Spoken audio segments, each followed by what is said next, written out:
आगे चलकर मूर्ति पूजा के दोषों को महर्षि ने इस प्रकार गिनाया है। साकार में मन स्थिर कभी नहीं हो सकता, क्योंकि उसको मन झट ग्रहण करके उसी के एक एक अवयव में घूमता और दूसरे में दौड़ जाता है, और निराकार अनंत परमात्मा के ग्रहण में यावत सामर्थ्य मन अत्यंत दौड़ता है तो भी अंत नहीं पाता।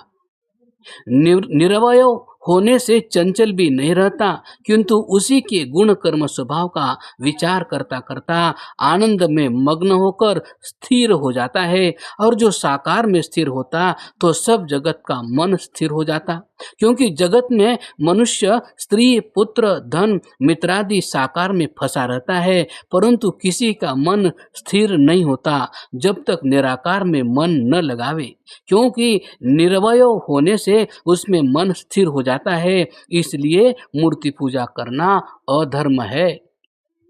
दूसरा, उसमें करोड़ों रुपए मंदिर में व्यय करके दरिद्र होते हैं और उसमें प्रमाद होता है। तीसरा, स्त्री पुरुषों का मंदिर में मेला होने से व्यभिचार, लड़ाई बखेड़ा और रोगादि उत्पन्न होते हैं। चौथा, उसी को धर्म, अर्थ, काम और मुक्ति का साधन मान के पुरुषार्थ रहित होकर मनुष्य जन्म व्यर्थ गंवाते हैं। पांचवा, नाना प्रकार की विरुद्ध स्वरूप, नाम, चरित्र युक्त मूर्तियों के पुजारियों का ऐक्य मत नष्ट होके विरुद्ध मत में चलकर आपस में फूट बढ़ा के देश का नाश करते हैं। छठा, उसी के भरोसे में शत्रु की पराजय और अपनी विजय मान के बैठे रहते हैं। उनकी पराजय होकर राज्य, स्वातंत्र्य और धन का सुख उनके शत्रुओं के स्वाधीन होता है, और आप पराधीन भटियारे के टट्टू और कुम्हार के गधे के समान शत्रुओं के वश में होकर अनेक विध दुख पाते हैं। सातवां, जब कोई किसी को कहे कि हम तेरे बैठने के आसन वह नाम पर पत्थर धरे, तो जैसे वह उस पर क्रोधित होकर मारता व गाली प्रदान करता है, वैसे ही जो परमेश्वर के उपासना के स्थान हृदय और नाम पर पाषाणादि मूर्ति धरते हैं, उन दुष्ट बुद्धि वालों का सत्यानाश परमेश्वर क्यों न करे। आठवां, भ्रांत होकर मंदिर मंदिर, देश देशांतर में घूमते घूमते दुख पाते, धर्म, संसार और परमार्थ का काम नष्ट करते, चोर आदि से पीड़ित होते, ठगों से ठगाते रहते हैं। नवां, दुष्ट पुजारियों को धन देते हैं, वे उस धन को वेश्या, पर स्त्रीगमन, मद्य, मांसाहार, लड़ाई बखेड़ों में व्यय करते हैं, जिससे दाता के सुख का मूल नष्ट होकर दुख होता है। दसवां, माता पिता आदि माननीयों का अपमान कर पाषाणादि मूर्तियों का मान करके कृतज्ञ हो जाते हैं। 11वां, उन मूर्तियों को कोई तोड़ डालता व चोर ले जाता है, तब हा हा करके रोते रहते हैं।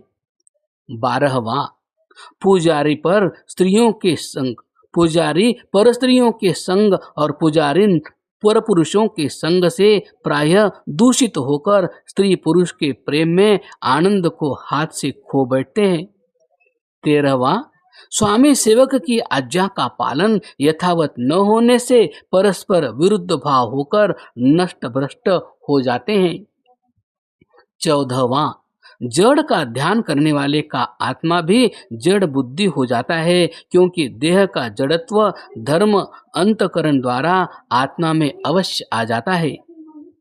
15वां, परमेश्वर ने सुगंधि युक्त पुष्पादि पदार्थ वायु जल के दुर्गंध निवारण और आरोग्यता के लिए बनाए हैं। उनको पुजारी जी तोड़ ताड़ कर न जाने उन पुष्पों की कितने दिन तक सुगंधि आकाश में चढ़कर वायु जल की शुद्धि करता और पूर्ण सुगंधि के समय तक उसका सुगंध होता, इसका नाश मध्य में ही कर देते हैं।